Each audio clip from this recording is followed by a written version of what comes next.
we've all had, that song that we discovered, and we go, I need to text Sean this. Sean would love this song, right? Like it's just like a deep want for us to share that with others.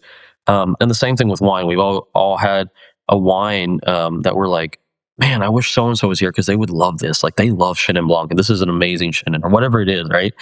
And so yeah, I think that's if you had to put one like common denominator between like my side gigs right now, um, it's building community, right? Whether I'm building community within car culture and the Napa local, whether I'm building a community within wine or building like an actual house community, it's something that I love, and I think it's something that we strayed away from in wine, and we're seeing the repercussions of that in the market now, of this wanting to build transactional relationship more than community within wine.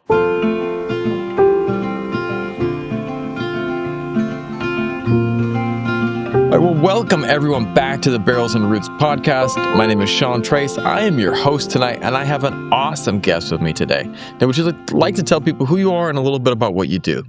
Yeah, what's up, everybody? My name is Jame Blackmon.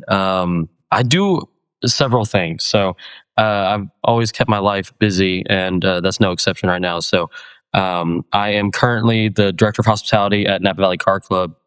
We're an awesome private members club here in downtown Napa. I also manage Salty Goats, which is an amazing winery up here in Napa, as well as Revic, Diamond and Key. I also do some consulting. I have a wine review company that I sit on the board for, that's taking off and that I'm super passionate about, amongst other things. So, yeah, keep our hands full. Yeah, you got a lot going on, man. Yeah. And not just that. I mean, you wear a lot of hats, literally. Like you're also, I remember that you did some acting and music as well. Yeah, for sure. Yeah, music has always been, a big part of my life. I originally got into piano. My mom wanted me to learn piano, which, if anyone's listening, like make your kids learn piano. Like it's a good thing. I don't think anybody gets to adulthood and is upset that their parents made them practice an instrument. But I didn't think it was cool enough, so I switched over to guitar. So I've been playing guitar since I was probably 6 or 7 now. Yeah, I worked with some amazing people, some amazing artists, and then film world.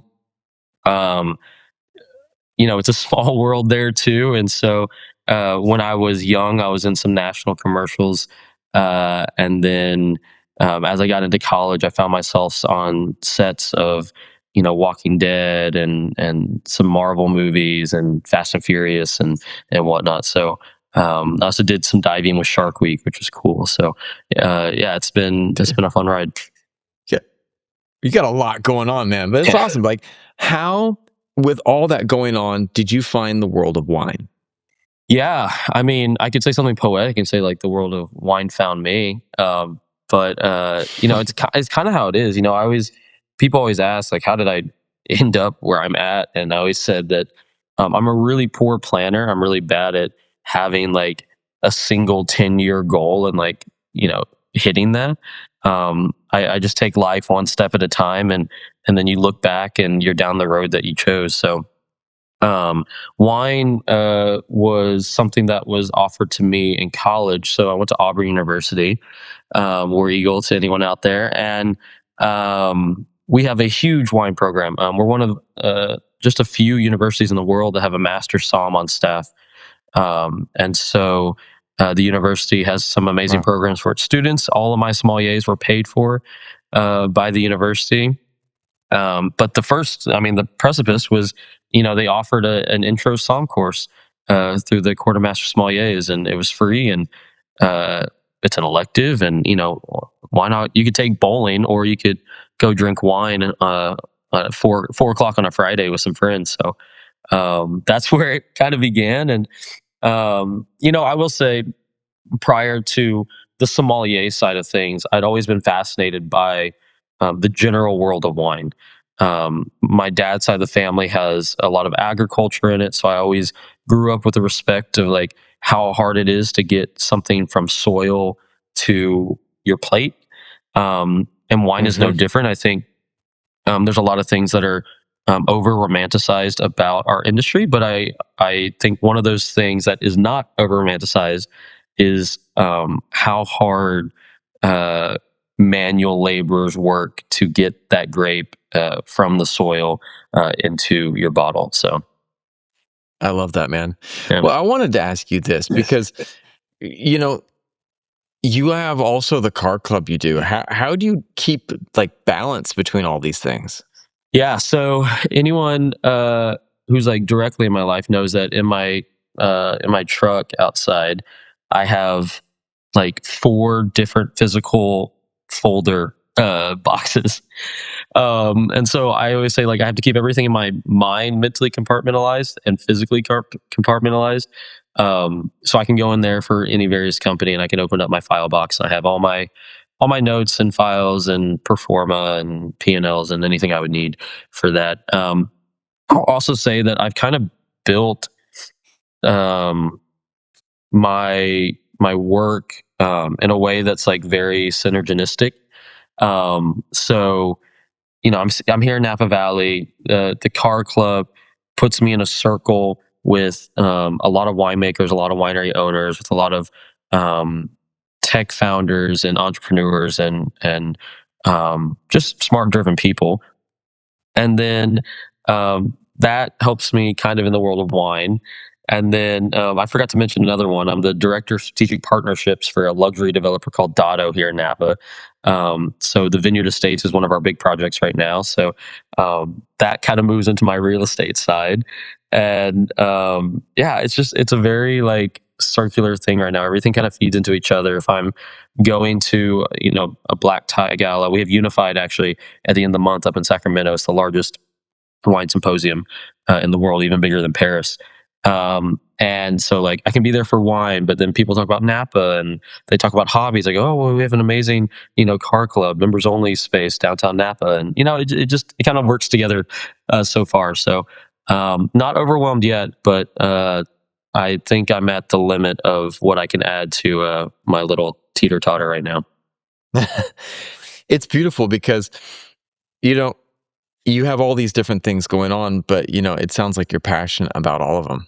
And to me, that's a beautiful thing because so many people do things and don't find that passion. But it's beautiful when you can go into that. But like, I want to shift back to wine for a second Yeah. because do you remember the first wine that made you stop and think, okay, this is something I need to get into? Yeah. Yeah, very vividly, and it's something that I am like still like such a fan of. So Madeira was like actually the first wine that made me go, wow, there is range to this world that I didn't quite understand. Um, I think even people who like don't drink wine, they would recognize the word Chardonnay or Cabernet or Pinot Noir, right? Like there's some Sauvignon Blanc. Yeah. There's a few grapes that have made it into um, just culture. Like people just know what they are. Madeira was something that I knew there was like different styles of wine, but like this whole world of fortification and chapelization, which we later learned to find in Madeira, was unknown to me. And so the first time I had like a rainwater Madeira, I was like, "This is awesome." And you know, I was raised in the South, so I'm not scared of sugar, sugar or butter. Not scared of it. And I had this wine that was obviously old, but like had this fortification of sugar to it. And I had just it blew my mind. I was like, this is awesome. Like this is what I'm talking about. I need some more of this. So um to this day I still collect Madeira. There's and I'm not sure we're past this time, but there's a time I would say about 6 years ago, that I was watching the way that wine culture, especially over in Europe, how it was shifting, and globally we've seen this shift away from any sugar, right? Any calories within wine, and much like I mean, if we go look at Sardinia, it's a perfect example. The entire coast used to be like fishing or fishing businesses all along it. There's like three in the entire the entire coastline now that are still hand fishing for sardines. And so the same thing with wine. Like we saw this trend outside of sugar, and everybody wanted low calorie and low alcohol and low everything. And so these family farms that have been operating for forever over there um, were just selling off, right? These bigger companies that could sustain and had other wines in the portfolio were coming in and stepping in and acquiring these vineyards and wineries, and then turning them into other things. And so I was scared for a while that like Madeira could just kind of wipe off the face of the planet. So I have like a good amount of Madeira stored up in my collection, just in case. That's wow. Yeah. That's wow. Um, you know, I'm curious too, because is there any crossover between music and wine? I mean, both of them rely on like a lot of sensory experience and Yeah. emotion, you know? Do you feel that there are other things that they feed each other creatively? I mean, Yeah. I nothing to me is better than, dude, I get a glass of wine and I Yeah. listen to some Coltrane, like, Yeah. some good jazz or something. Like Yeah. wine and Coltrane, my favorite things. That is hands down my favorite thing. Yeah. Is that?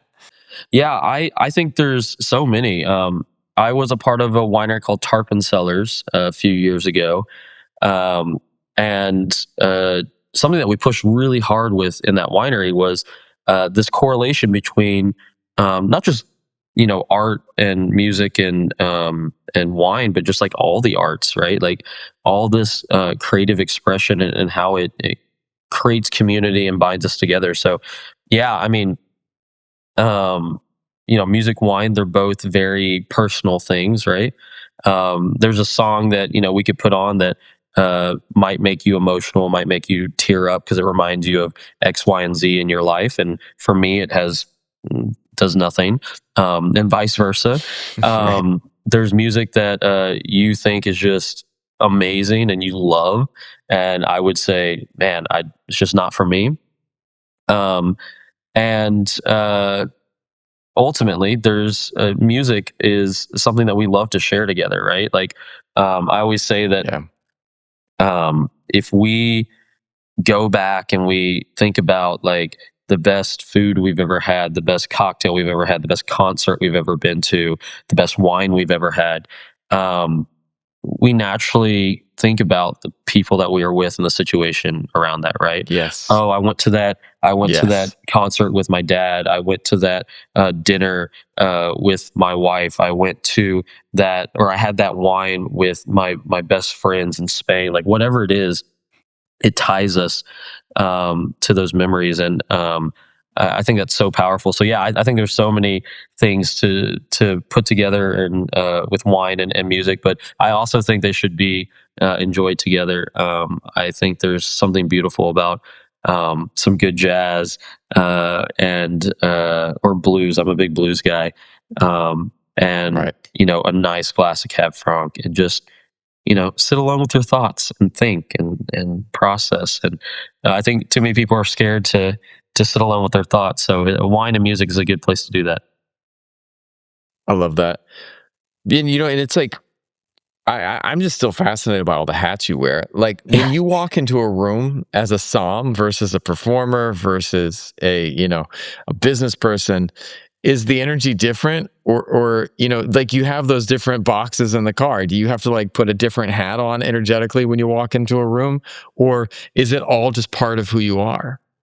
Yeah, at this point, it's all of who I am. I do also wear a lot of physical hats. So like anybody who knows me knows I have just like way too many hats. So, but no, I think it's just a part of who I am. I don't wear any of them as my identity, right? Like, I'm Jamie first. The psalm stuff is second, and the acting, the music, whatever it is, like that's all things that I do. But like, I always have had a strong sense of person.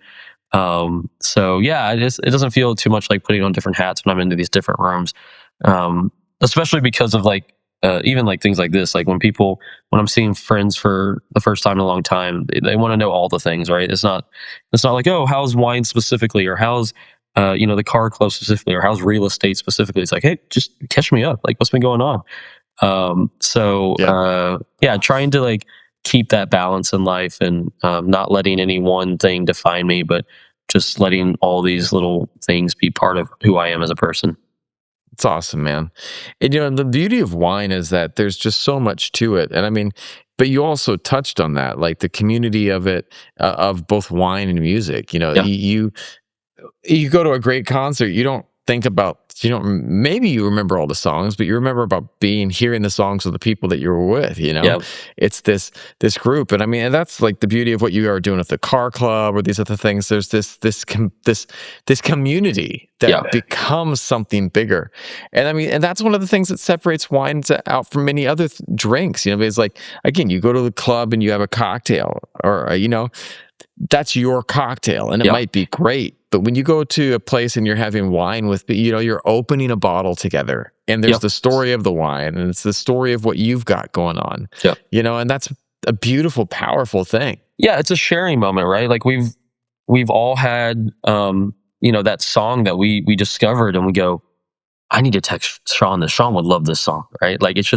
it's just like a deep want for us to share that with others. And the same thing with wine. We've all had a wine that we're like, man, I wish so and so was here because they would love this. Like they love Chenin Blanc, and this is an amazing Chenin, or whatever it is, right? And so yeah, I think that's, if you had to put one like common denominator between like my side gigs right now, um it's building community, right? Whether I'm building community within car culture and the Napa local, whether I'm building a community within wine, or building like an actual house community, it's something that I love, and I think it's something that we strayed away from in wine, and we're seeing the repercussions of that in the market now, of this wanting to build transactional relationship more than community within wine. I love that because the people need to talk about it. The wine industry has gotten way too uptight, Yeah, and yeah, and one of the things that, God bless them, they were just being business people, and they were yeah, following where the money was flowing from. yeah, And that's like what you do in business. But the problem is that you get to that point, and then suddenly the market corrects itself, and you're yeah, like sitting there going, "Oh, hey, we weren't doing the right thing." Because the reality is they chased one segment of the population, one yeah, group that had an excessive amount of money that wanted this thing. But there's all of these other people out there that can enjoy wine. yeah, And that's like, dude, everyone can have this if you are willing to educate them, if you're willing to talk to them, and if you're willing to meet them where they're at, yeah. and share them. And here's the thing, like, and this is a big thing, and bring them into the community. Correct. Like, Yeah, it's for a long time, the wine industry was like, oh, we are a community and you are over there. And you would see yeah, this at the wineries. I remember going to some of the wineries, and some of the people doing the tastings were like, well, not giving attention to the people who didn't look like wine people. yeah, And you know what the reality is they could be wine people, and yeah. you just don't know. Yeah, I have like two great examples of this. Like one, if we look outside the industry, I think this is like something that we've seen mirrored in Harley Davidson, right? So Harley Mhm. Davidson built their company around, basically, ex vets coming home and having a Mhm. brotherhood within themselves, and just making badass bikes. And then you push Yeah. forward into the late 2000s, and it's like, dude, people don't care about being motorcycle gangs anymore. Like, there's people who do, but like people, like the mass majority of people riding motorcycles probably are doing it for like economic reasons. Like, it's cheaper on gas. It's the MPG is great. I can commute into a big city. I can lane split, right? Like, there's a lot of these guys like don't care about having a big, heavy, loud bike. It's like, no, I just want like, 70 miles per gallon and heated Right. grips, and something that I can park outside of my co-working space in San Francisco. And they really had to evaluate and kind of change their marketing and change their production to open it up to like a different market, because their market's dying, right? Like their market is doesn't really exist anymore. And so the same way with wine, like I always relate wine to two other things that have been around for a very long time: cigars and watches. Um, Mm. and these are both worlds that like require someone coming alongside you and going, "Hey, you're not stupid. Like everyone has to start from Mm-hmm. somewhere, but here are the foundational things. This is what makes Rolex Rolex. This is what makes AP AP. This is what makes a Cuban a Cuban.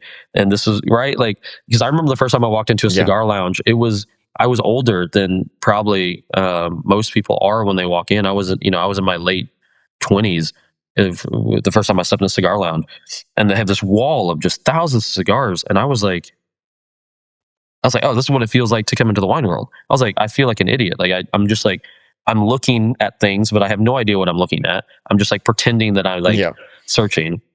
And it took this wonderful guy named Patrick Right. over at Napa Valley Cigar. So thank you, Patrick, who came next to me and said, like, "Let me tell you some of the basics, man. Like, let me tell you what a V cut is versus a straight cut. Let me tell you why people like Cubans, and let me tell you why maybe they're a little overrated. Let me show you some other stuff." And so, I think the same thing is true about wine, where like it took a moment, and you probably have a moment where someone who you respected came alongside you and said, "Hey, like this is a vast world, but like let me give you the framework so you can explore it on your own, right? Like let me give you the toolkit of like Yes. why white's white, why red's red, um, and Right.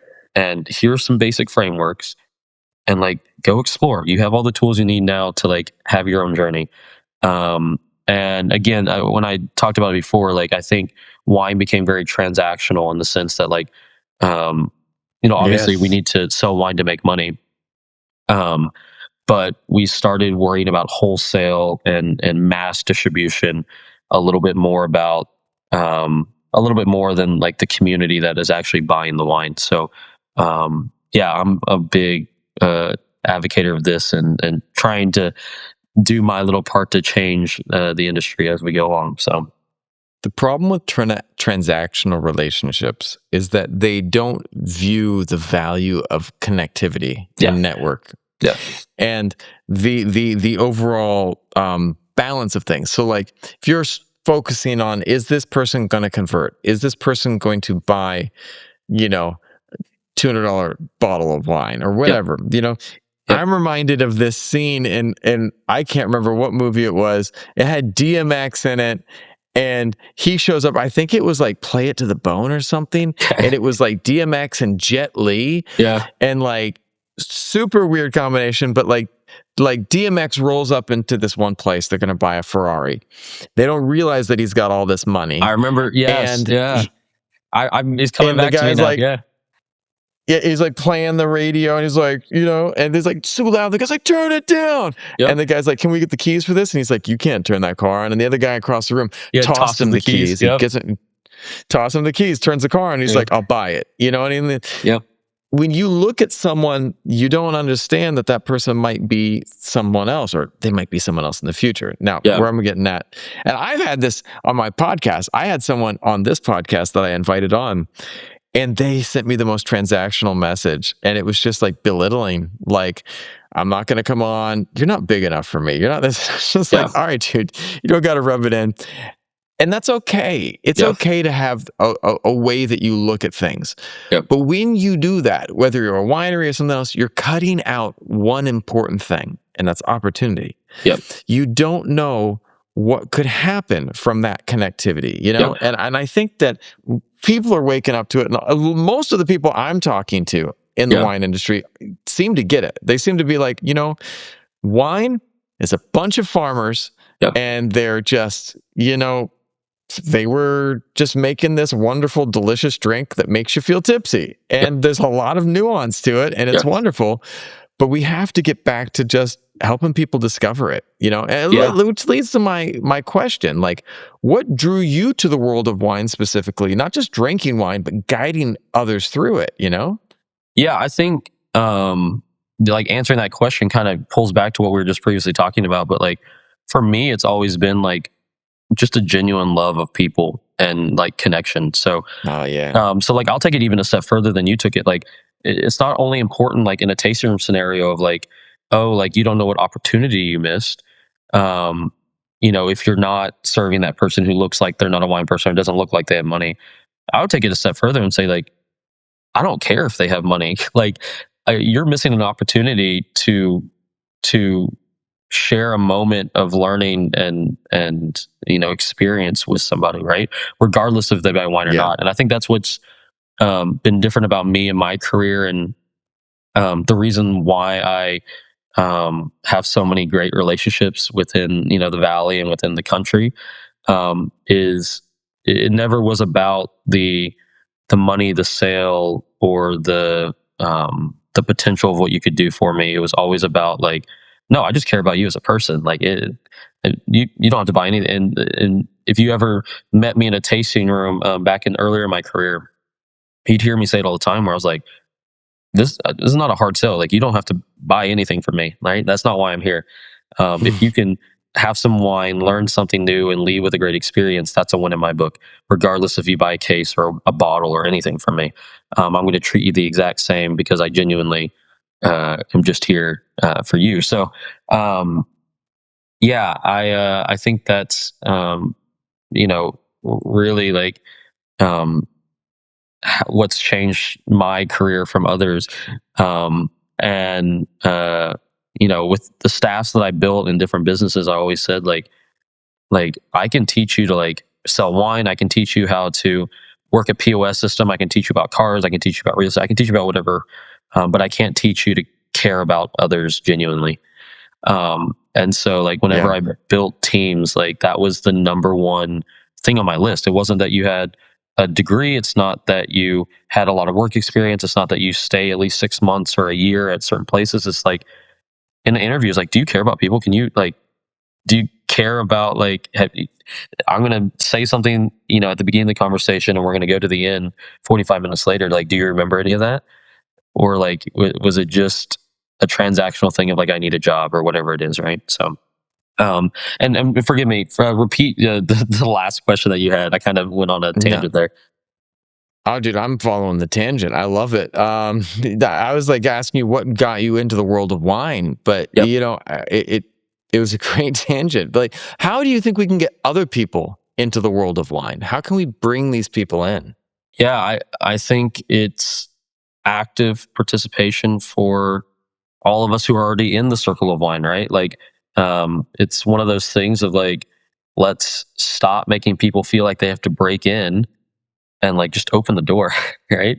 Have more I love conversations that. like this where it's like, oh, there's like real people behind that. And like, I mean, a lot of people like I'm very fortunate and blessed to live in Napa Valley where we're surrounded by wine. And so sometimes I can get a little numb to this, but like a lot of people's only experience with wine is the grocery store or that fancy restaurant they Yeah. go to once a year for grandpa's birthday Right. or for an anniversary or for whatever it is, right? And so, um, kind of taking away that mysticism and being like, oh, like you can pick up a bottle of Saint Blanc for like a pool party, right? Like Yeah. I was talking to a buddy the other day, and it's kind of a rant that I've been on for a few months now, but I firmly believe that like we as a wine community, and especially Napa Valley, but we as a wine community have made wine too much of like the main thing. And Hmm. so, it's like, oh, I'm going to drink some wine. I'm going to invite Sean over. Versus with every other like alcohol, it's like, oh man, my buddy Sean's coming over. I'm going to pick up a 6 pack of beer. Right. Hmm. Like, it's like, oh, I'm doing these things with my community, with my friend group, with X, Y, and Z. And I'm going to pick up alcohol to be present. Versus with wine, we like flip it on its side and we're like, oh, I'm going to do something with wine. I'm going to invite X, Y, and Z people. And so I think I love that's that. so like when we talk about bringing new people in, I was like, it's about bringing new people in and having wine present, not bringing Hmm. new people in so they can drink wine. Does that make sense? Like Yeah. it's kind of like It a does. tricky It wording, does. but No, I'm. it's like I'm Yeah, gonna I'm gonna throw a big pool party this summer, and like I'm in wine, I'm gonna have wine present for people who like don't maybe never thought about drinking wine for a barbecue or grill out. Um, I'm going to, do X, Y, and Z. If I'm going to bring wine to the festival, I'm going to bring wine to the beach. I'm going to bring wine to these places where, and into these communities where people might have thought that only Modelo and Stella should be present, or whatever it is, or Right. seltzers, right?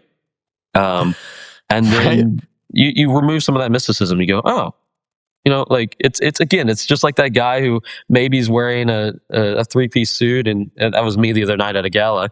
And you might think he's stuck up or too fancy, and you go talk to him, and you're like, oh, you're just a normal dude, right? Same with wine, where we have to go. People see this wine as this fancy, dressed up thing, and oh, there's French words on the bottle, and it's all this stuff, and it's too fancy, and you just got to take it away. It's like, oh, it's alcohol. Yeah, this is cool. Like, yeah, this is way Yeah. less serious than it needed to be.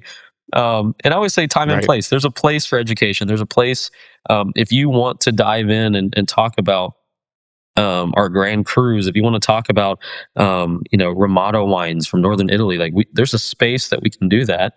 Um, but if you just want to like drink some wine and catch up with some friends, like do that. Like it doesn't always Yeah. have to be so serious. I love that. It doesn't. And then it's like it's up to us to set the tone for that, to set the Yeah, pace for that, and to sit there and say, it can be fun.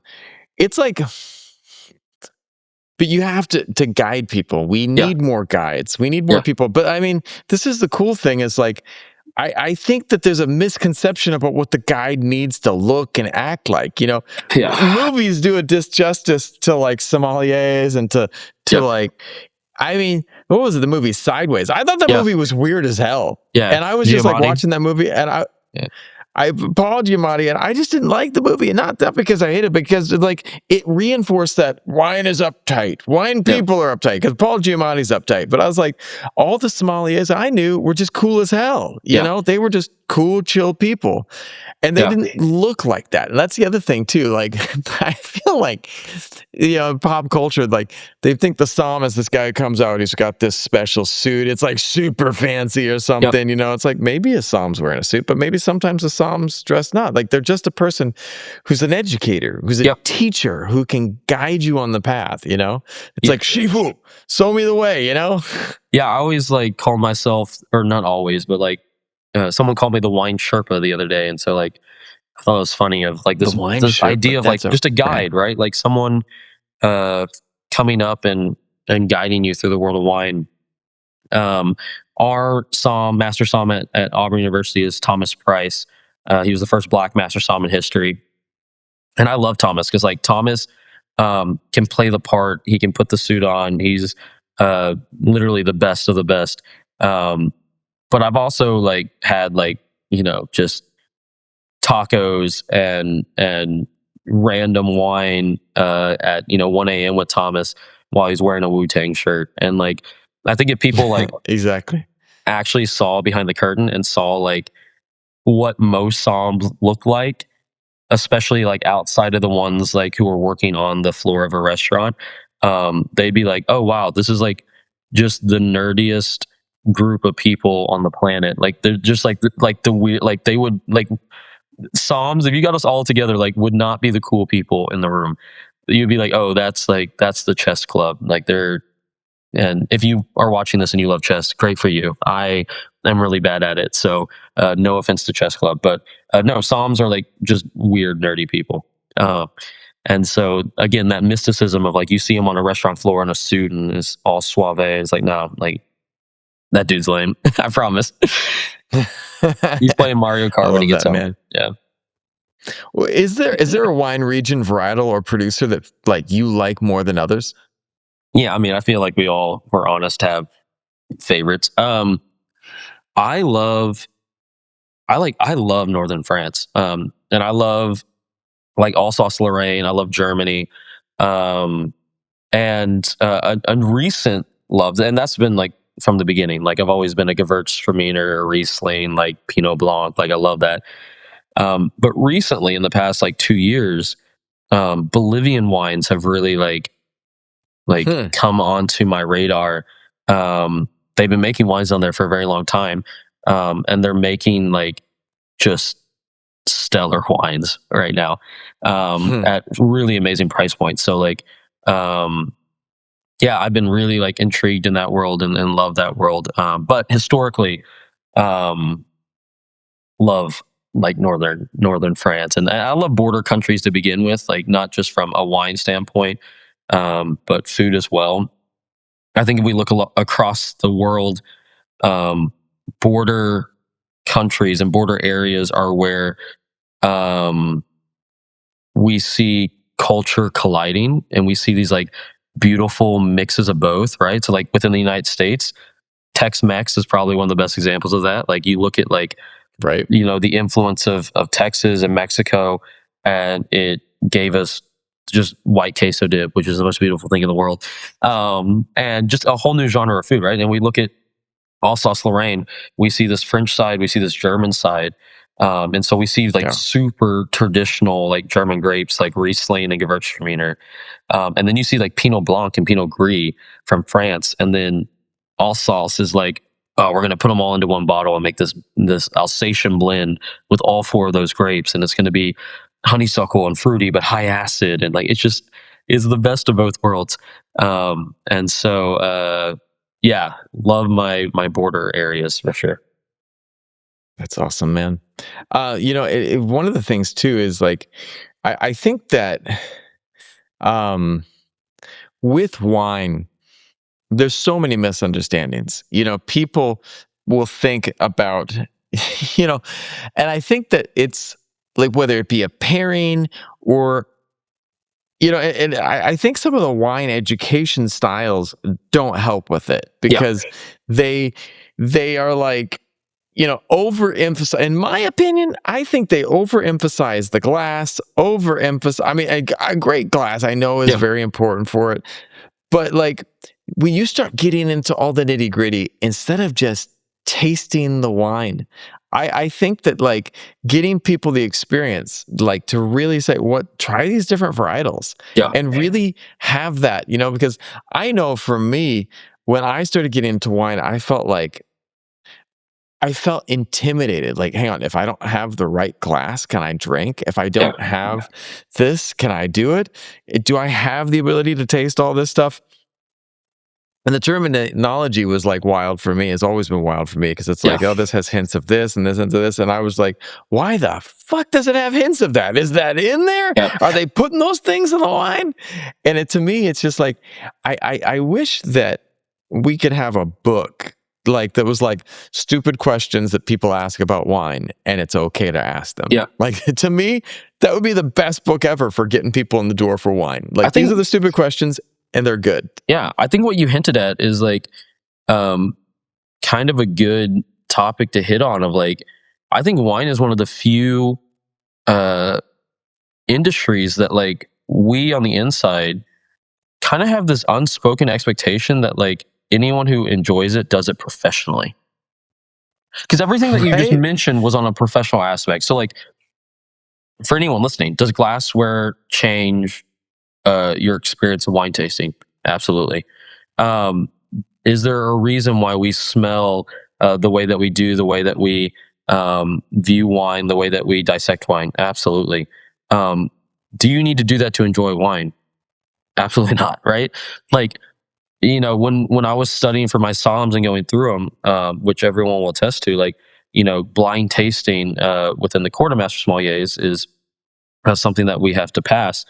And throughout blind tasting, we're training how to identify wines, without, with just contextual clues of how does it look, how does it taste, how does it smell. Um, I have never blind tasted outside of taking my tests, like in a professional way, right? Like, because if someone's like, oh, what kind of alcohol, like, what's the alcohol content? I don't need to go, oh, let me get my deductive reasoning skills out. I just go, it's a 13.5. Right? Like it's on the bottle, right? And so like a lot of these skills, and again, to like play both sides, like it's not a party trick either. It's not like something that like Yeah. they made us learn just to be pretentious. The reason to blind taste, and to deductive taste, is practical application of what you've learned. It's the same reason you took tests in college. It's like, okay, like I know that calculators exist, but we also want you to know fundamentally how math works, right? So like Yeah. you may not ever have to do long written arithmetic because you have a calculator on your phone, but to be able to like call yourself, an expert or just have knowledge of something, like you need to know foundationally how it works. And the same thing that happens with wine, where like you foundationally need to know why this region tastes like this and how these things all operate. But in real life, you can just look at the bottle and I can tell you exactly where it's from and who made it, right?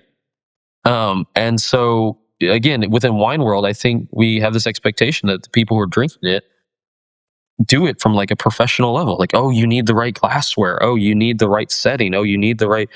It's like, but they're not doing this professionally.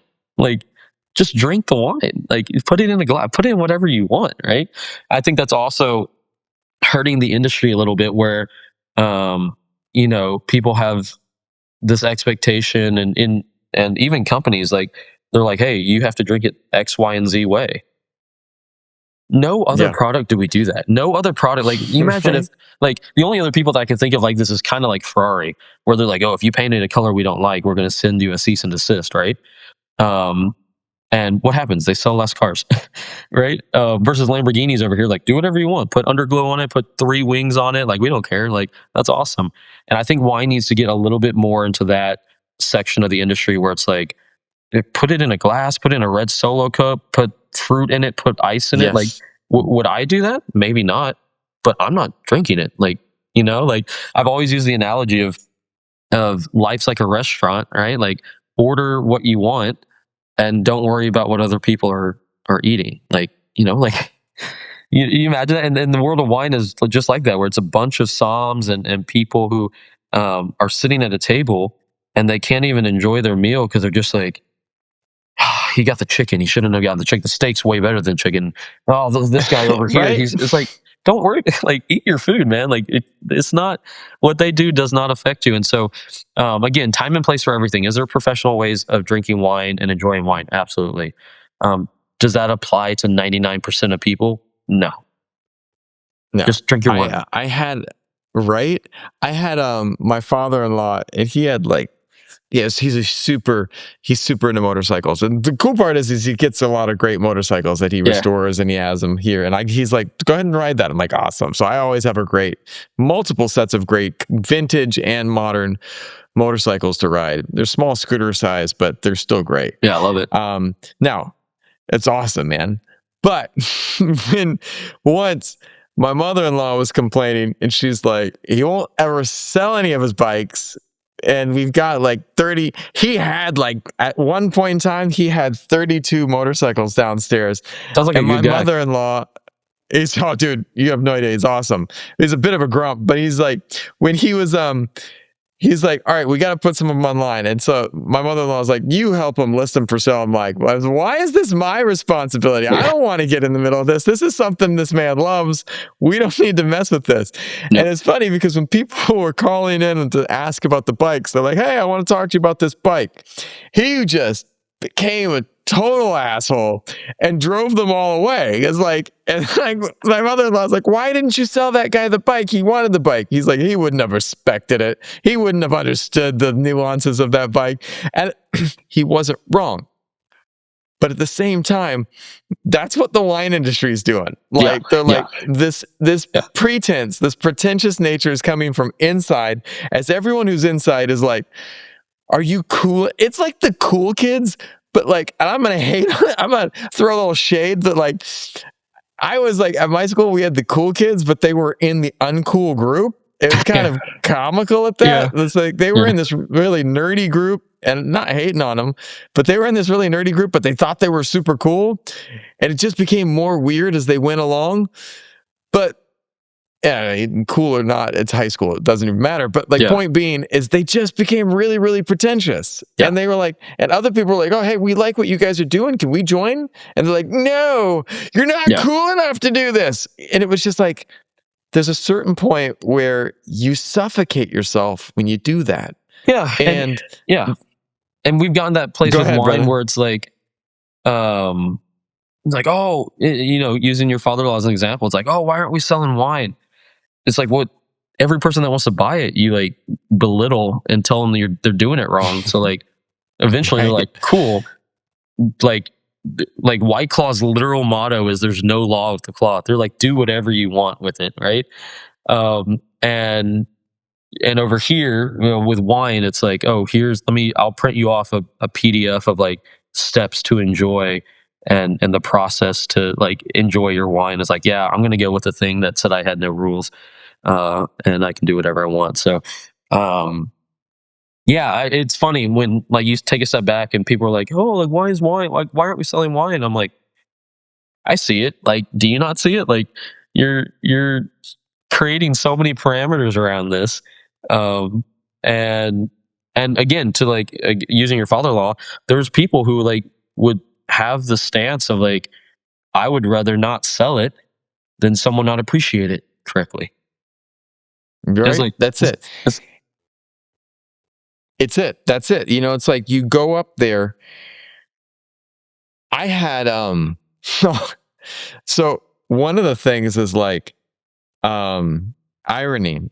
I had this one job I applied to years ago with my wife. Not with my wife, years ago here in Asia. And I got no call back, ghosted, all this stuff. And I was cracking up because the other day I built this YouTube with my daughter, this educational YouTube, and they were calling my wife, hey, we would love to have you come in here and do content and videos with us. yeah, And I looked at my wife. I was like, it would have been nice if they had actually emailed, like actually given me an interview all those years ago. yeah, Now they want this other stuff. And my point being, it's like the wine industry is now running to these people that they were disingenuous with, like they yeah, were being uncool with, and like, yeah, come and join us now, come and buy our product. yep, And people are remembering that, like that yep, pretense. And yep, are they going to drop the pretense for a time and then bring it back? But like, because at the end of the day, man, let people drink their wine. yep, Like, however, if you want to, here's a bottle, drink. You're drinking it out of the bottle. go for it. Like, dude, Yeah, go for it. Have fun, man. It's not aerating correctly. Dude, yeah, who cares? yeah, Who cares? Let the man drink straight from the bottle. You yeah, know? yeah. No, absolutely. It's yeah, it's just it's funny to see all this come around, um yeah, wine just needs to take a little step back and look in the mirror and go, back to what we were talking about before, like, do you want to sell wine or not?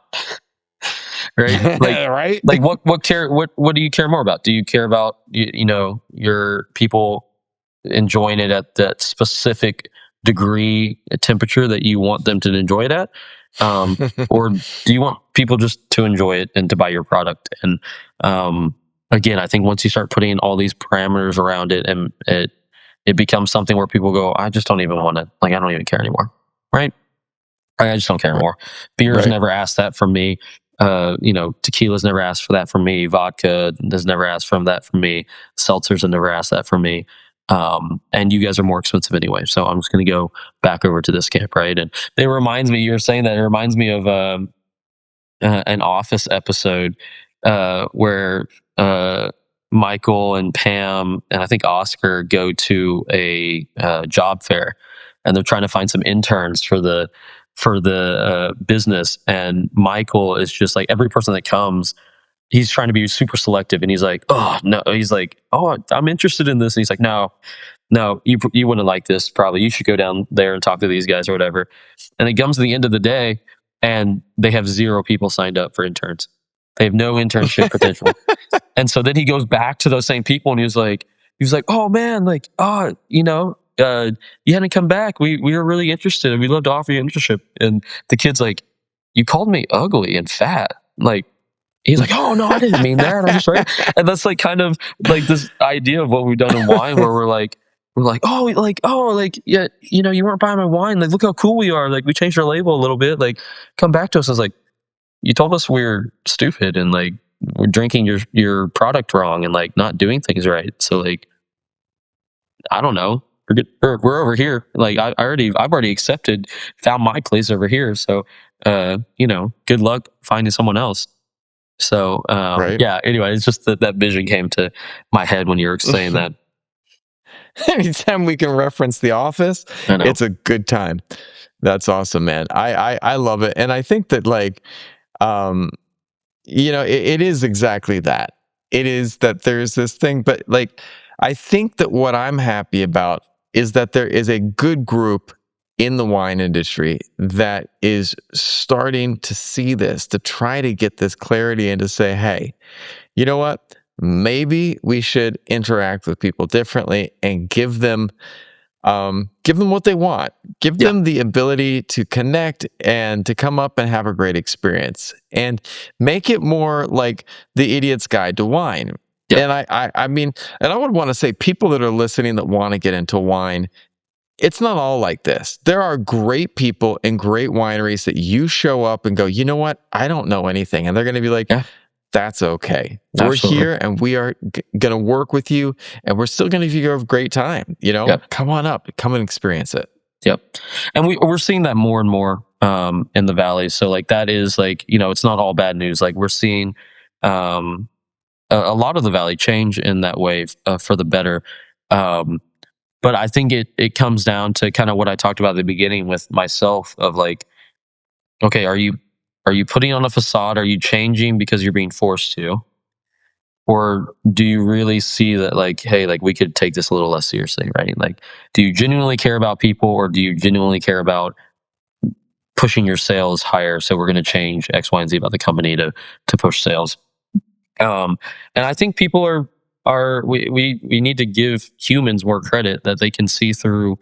Part of my French, but like the bullshit of facades and fake hospitality. Um, and yeah, people just they're not into it. And like I said, like, back to your original question, how do we get people? How do we build this wine drinking community? And I think it's just that, like, we build community. We're not building sales. So like Salty Goats, again, the winery that I'm with now, like our events are like all based on community, and wine is present for it, right? So we had a huge pickup party here this last fall, and it was a Y2K party. So all Y2K themed, everyone dressed up. We had DJs, like it was a crazy night, and wine was present, but it wasn't the main star of the show, right? Community was, and that night with friends dancing and wearing bucket hats, and like that was the reason.